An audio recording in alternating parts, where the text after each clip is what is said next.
Okay, so I fixed that last little problem. This is Meredith Kibbe with Call Fire number 3, I think it is. And let's start again. So we're going to do new campaign.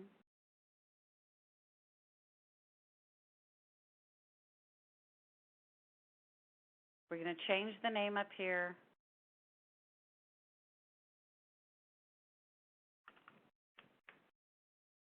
We're going to upload the list. Ooh, looks different. I must have clicked something wrong there. Upload a list. There we go.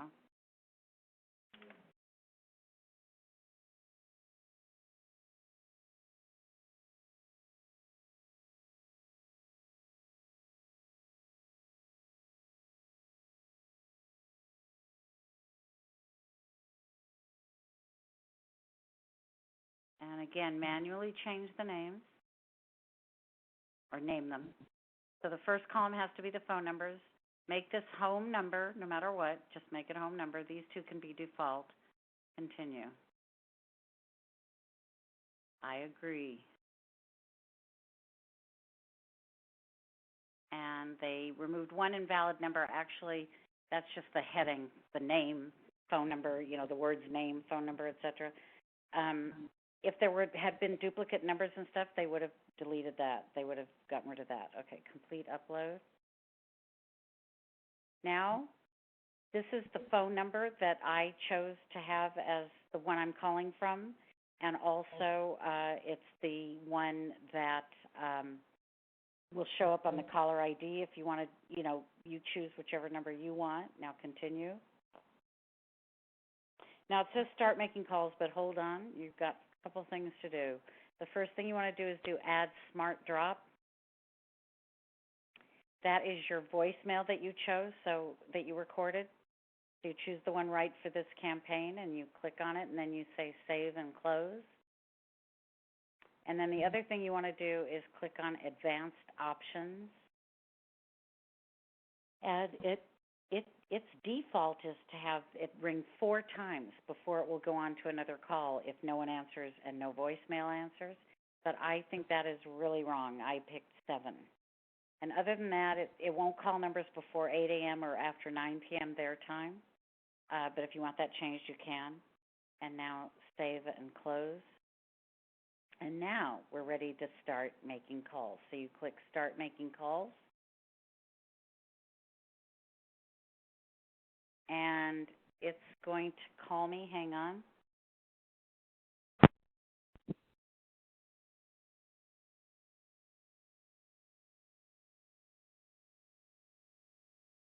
And so I have this on a 3-way thing, so I'm hoping this is going to work. Now, the next thing that happens is this is the dialing screen. Now, when you click begin dialing, it will start dialing.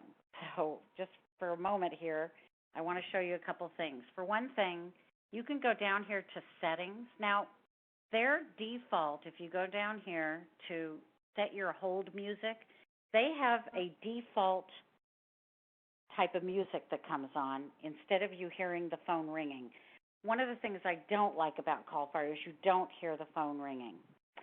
You can hear music, and you can check. These are all the different types of music you can choose to hear, or you can hear silence. I prefer to hear silence, so I have it on silence. But that might be the first thing you want to do.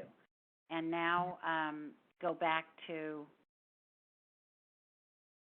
cancel, because I already did it, or you would have hit update account if you changed it.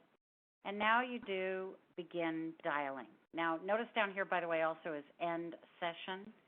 So as we go, now I'm going to show you how I keep notes throughout this session as well. But this might be something you absolutely don't want to do. It might be very confusing for you. It might be too much for you. But for me, I love it. So I'm going to show you how I do this. And what I do is I go back and forth between this screen and the Excel spreadsheet screen, and I do that very quickly by doing Alt-Tab, which I showed you in the previous video. So we're going to do begin dial. Oh, by the way, when I said a moment ago, okay, the phone rang, the company CallFire called me, and I pressed, and I answered it, and it said, okay, you're ready, begin dialing. So it calls you, and you have to answer, and it says, okay, begin dialing. Okay, so now here we go, begin dialing.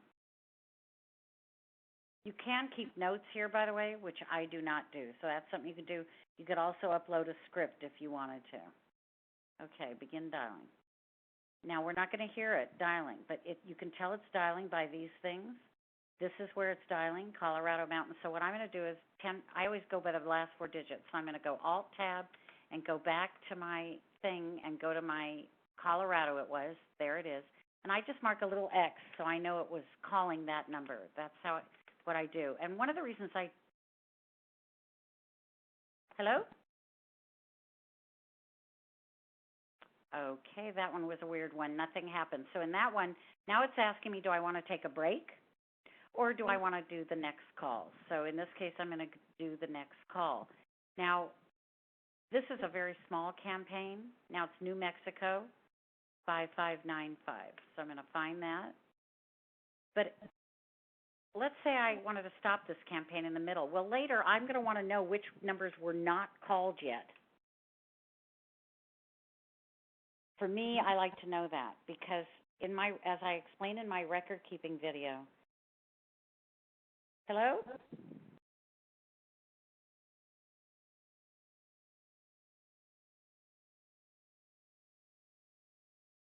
Okay, I think I know what happened. I did something wrong with I had to do the opposite on the three-way here.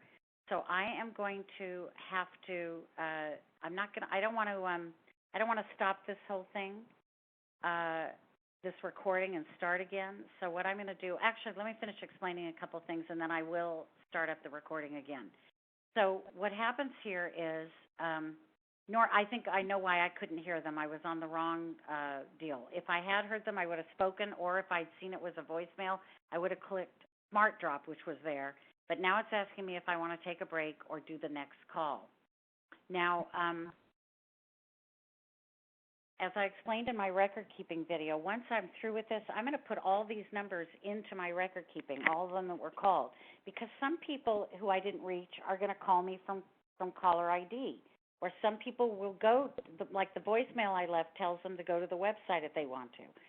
Some people are going to do that. I want to know, who they are. So I have once I'm through here with all these records, I'm going to put them in my main record-keeping file, my main record-keeping spreadsheet, so that if ever I hear from them again, I know where they came from. I know that they were a CallFire person or a Press 1 person, and I know what I don't care if I left a message or not through CallFire. I just want to know that they were called. Because let's say I stop this right now and I don't go back to it. Well, what I'll do is I would then put these two records, so I know we're called. I'd put these two records in my record-keeping file, and I'd keep the rest here for the next time I do the session. Anytime anyone has any more specific questions about this stuff, please feel free to call me or Skype me, and I'll be happy to answer those questions. Anyway, I have to stop this recording now. We'll have to start once more. I have to call CallFire first, and I didn't do that this time. So see you in a few minutes.